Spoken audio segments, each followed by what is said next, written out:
Their entire existence is short and bleak, but one group is working to give feral cats a much better life. Busking has always been a constant in Seattle. Some places discourage buskers, not Seattle. Here the city welcomes them to play and pays them. Many of the same things that happen to people happen to animals. Plus, pets helping pets. Humans aren't the only ones donating blood.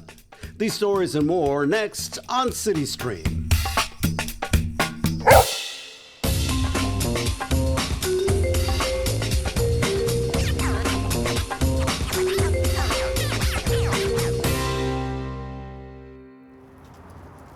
I'm Enrique Cerna. Welcome to CityStream from the Seattle Animal Shelter. It's clear we love our pets. In fact, USA Today ranks Seattle the nation's #1 city for a happy and healthy dog. And when it comes to caring for pets, the Seattle Animal Shelter is a valued resource, providing everything from a pet food bank to free vaccination clinics. And of course, the shelter is a great place to find your next four-legged family member. More in the shelter just ahead. Yes, this place is filled with animals that could become your next best friend. But outside, other wildlife that look like pets live a far different existence. Producer Jenny Cunningham and photographer Greg Davis follow a volunteer group working to give these animals a better life. It's like nothing you've ever seen. The kittens are in here, in their little special place. This is a story about cats. But before we tell you about these kittens, purring and pampered, you need to see where they came from.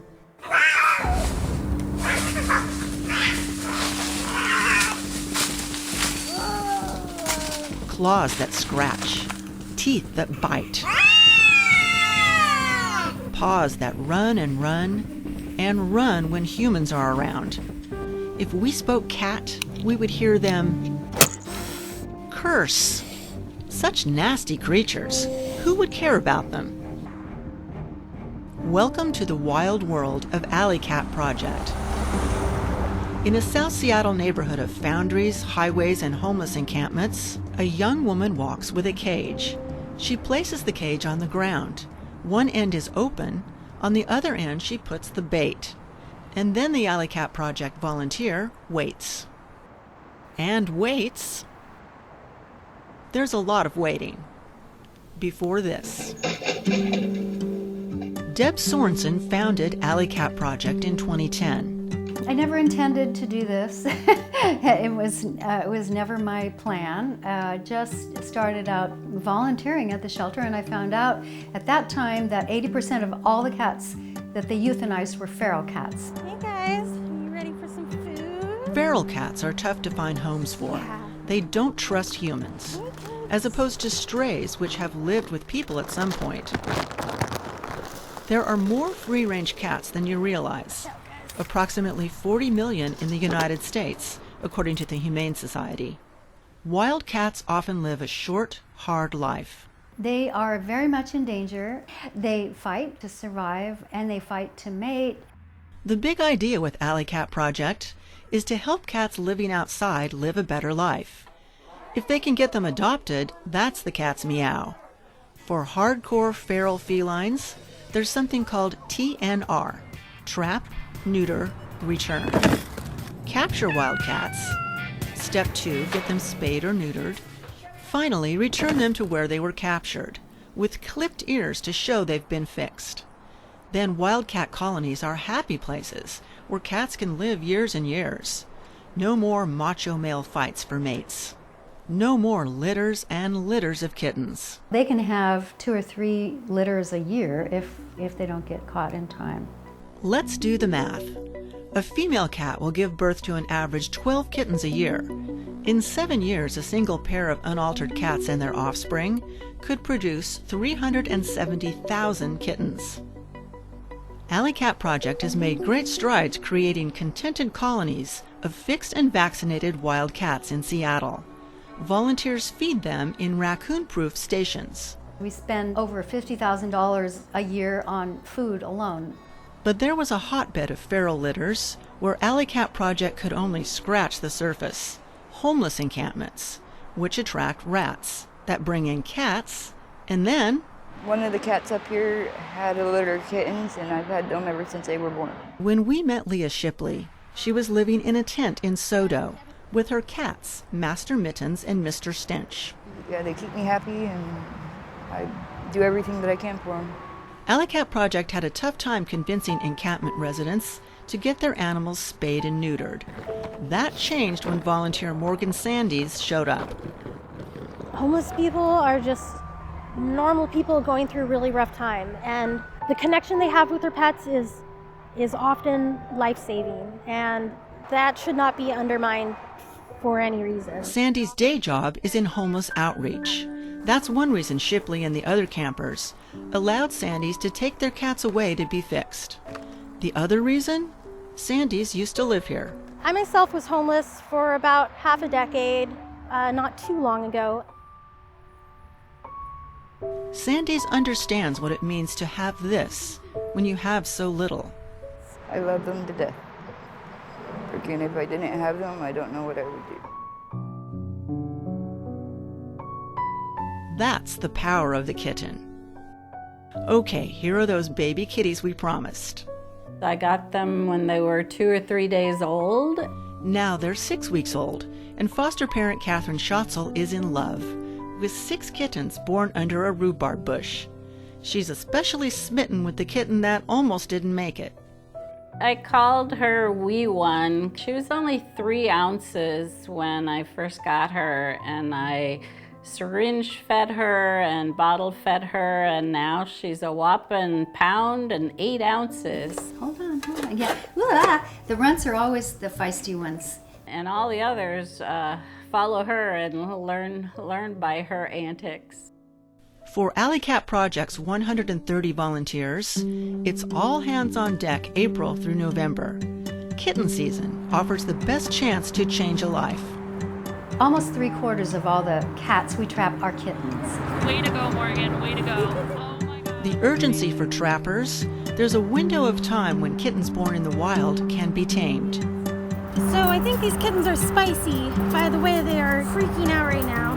But I got all 3 and the mom in a very short amount of time. Experts say that socializing window closes around 16 weeks. The younger the kittens are when they're put into foster care, the better the outcome. Last year, Alley Cat Project placed a record 254 kittens born outside into loving homes. Back at Schatzel's house in West Seattle, Deb Sorensen gives the kittens flea treatments. Then it's time for fun. Oh, there you go. Oh, there you go. Oh my gosh, you got it. Yes, you do. There it is. Ah! Even the wild mama cat is getting more chill. I worked out when I walked past her, I shouldn't look at her, and then she wouldn't run away. Very soon the day will come when the puffins will be ready for their forever homes. It's a day Schatzel looks toward with a mix of sadness and pride. For me, the hardest is when the first day or 2 or week after they've all been adopted and it's too quiet. And then I'll just check with Deb and see what's next in the pipeline. You never know. Well, during the heart of kitten season, Alley Cat Project needs fosters. If you're not able to do that, you can help kittens get adopted at an Alley Cat event. To learn more, go to their website, alleycatproject.org. Next on CityStream, some cities frown upon buskers. In Seattle, the city hires them to spread joy.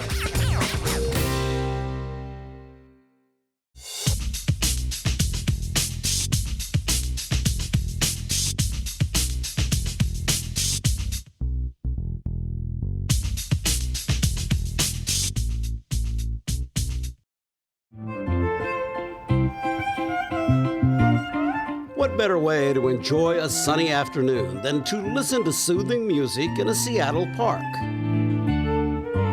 The city is renowned for its music. In parks around town, street musicians, better known as buskers, share their sound with anyone willing to listen. In some cities, busking is frowned upon, not in Seattle. For the past 18 years, Seattle Parks and Recreation and the Associated Recreation Council have hired local talent to perform in public. Producer Chris Barnes takes a look.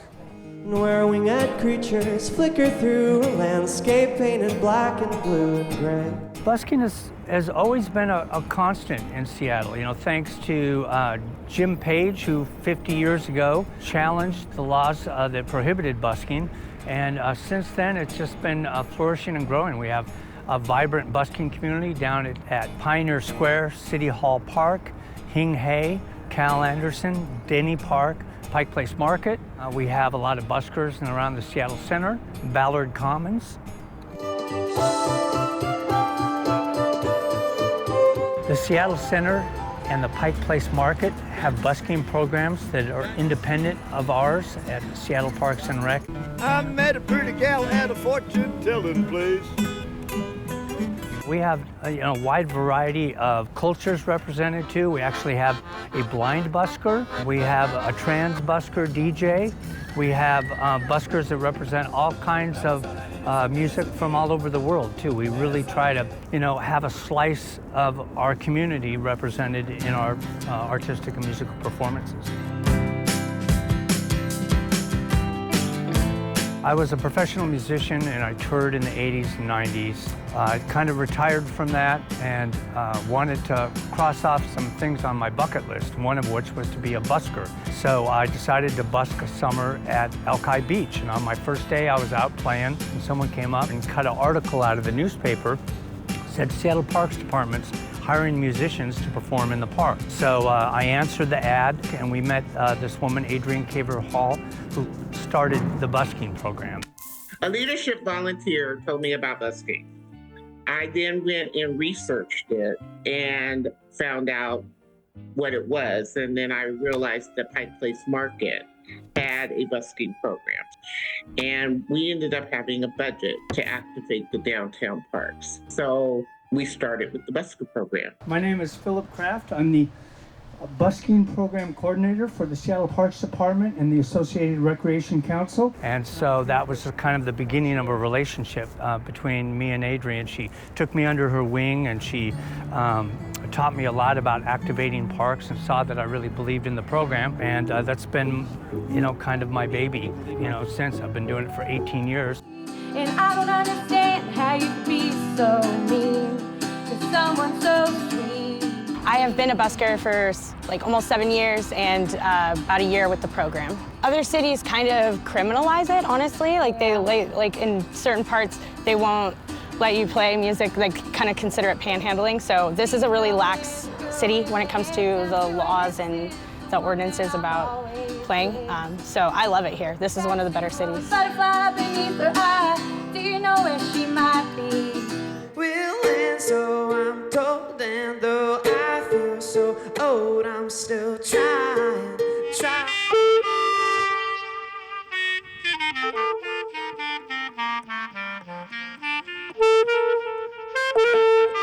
In other words, baby. We help out the buskers by giving them a safe place in which to play. We enable them to be able to play amplified. Our concierge will make sure that they're safe. We give them a stipend for their performance. I get paid actually an hourly wage, so we're not just living off the tips. We're just trying to bring the music to the parks. That's what's the important part. So that's why it's really beneficial that the program provides us with stipends, because there's not a lot of paid artist gigs like that.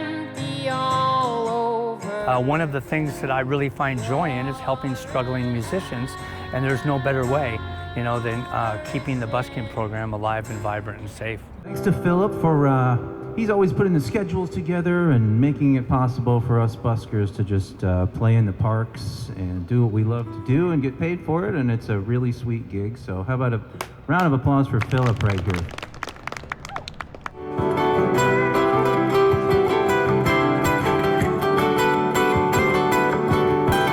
I know I'm making a difference in the parks. I know I'm making a difference in the personality of the parks. I know I'm making a difference in the lives of the people who enjoy our parks, and I'm making a difference in the lives of our buskers, who can live their dream, and many of which can play music year-round, and I'm helping facilitate that. Perhaps they never will.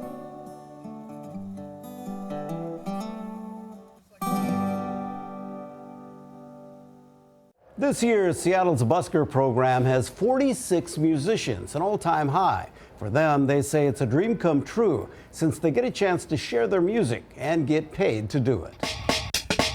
Just ahead, for those facing homelessness, a visit by animal control is concerning. But no enforcement here, rather help. The story as CityStream continues.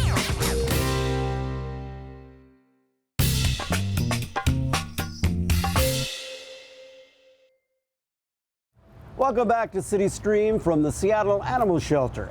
Now, for pet owners experiencing homelessness, a visit from an animal control officer is rarely a good sign.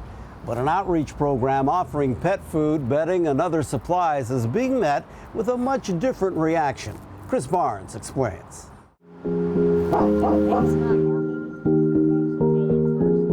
So the program for outreach is our Seattle Animal Shelter Foundation provided a grant to the shelter for us to go out and purchase supplies like dog jackets, toys, food, bedding, and shelter.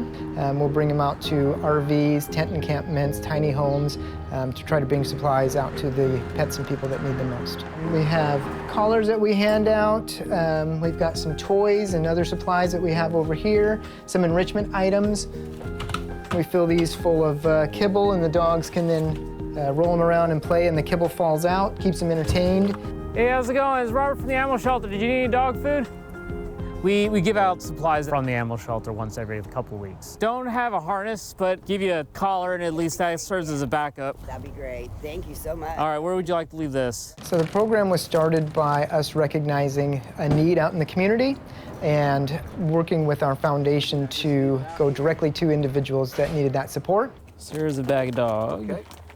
Our officers were out there seeing individuals in their RVs, in their tents that were lacking of food and supplies and toys and enrichment items, and just wanted to go out there and make sure that we had an impact out in that community.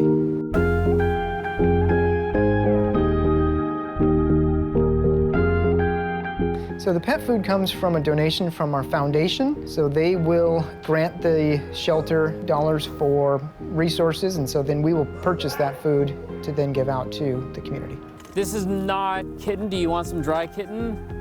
Yeah, I mean, generally people are very ecstatic to see us, especially since I think a lot of times when they see us as an enforcing role, they have a preconceived notion that we are there to enforce something or some sort of violation. Yep. You good? That'd be great. Yep. All right, thanks, man. Thank you very much. Yeah, the people that receive our services are very grateful, very accommodating. They spread the word to their other friends that are struggling out there, and so it's a great way for our officers to meet and engage with the community in a positive way.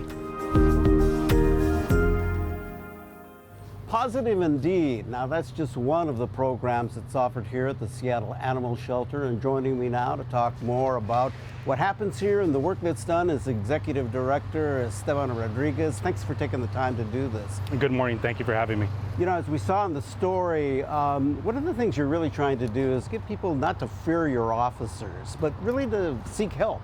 Really, yeah. It's just about seeking help and actually building a relationship with our community. As we've shifted to a more community-centered organization, it's really meeting people where they are and providing the resources and services that our community needs. You know, you offer a lot of things here, like a food bank, as well as spay and neuter services, vaccinations and vaccines. That's very important. Tell me about that. Yeah, vaccinations and preventative maintenance for your pet is an impact to the community. This January 2024, we started a new program where we do vaccine clinics in our community. And we go out and we figure out where we're going to set up. We do a vaccine clinic, and every clinic that we've had on a monthly basis, we've been able to vaccinate somewhere between 110 to 150 pets, helping anywhere between 60 to 100 families. And that's a great benefit to our community, but it also gives us that opportunity to build a relationship with community members in the city of Seattle.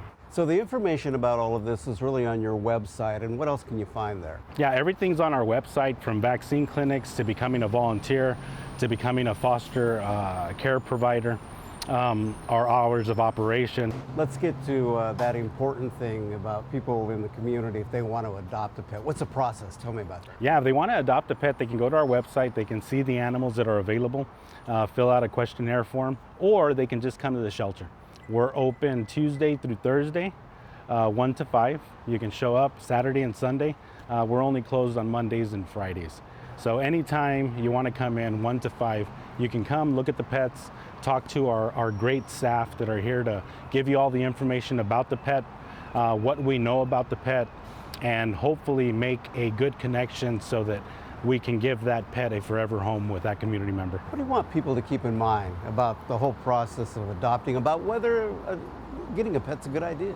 I think what I want people to understand is that it's a live being. You have to care for it, take care of it, and we're a resource for those community members. If they come and adopt from us, we're committed to that pet as long as you have it and for the life of the pet. I take it you're a pet owner. I am a pet owner. So tell me about your pets. So I have Vetter is the pet that I got here from the shelter. He was a case that came through. We ended up fostering to get him out of the shelter setting, give him a break from the shelter. And once I took him home, my wife kind of said, hey, we're going to end up adopting this dog. So we adopted him, and he's been with us now, I believe, the last two and a half years. He now weighs 80 pounds. When I took him, he was maybe like 20. So he's an 80-pound pup. But yeah, he's a great addition to our family. And so what motivates you? What really drives you about doing this work? You know, what motivates me is the people, right? Because there's not an animal that comes to a municipal shelter on its own, right? There's always some connection with a person. And if you start to really invest in people and build those relationships, create a bridge between organization and community, you start to solve the problems by providing resources where people need them most. And it's really just about, I guess what gets me going is being able to meet people where they are. Esteban Rodriguez, Executive Director of the Seattle Animal Shelter. Thanks so much for your time. Appreciate it. Oh, thank you for having me on. I appreciate it. Next on CityStream, people have long rolled up their sleeves to donate blood. Now pets are donating to help other pets.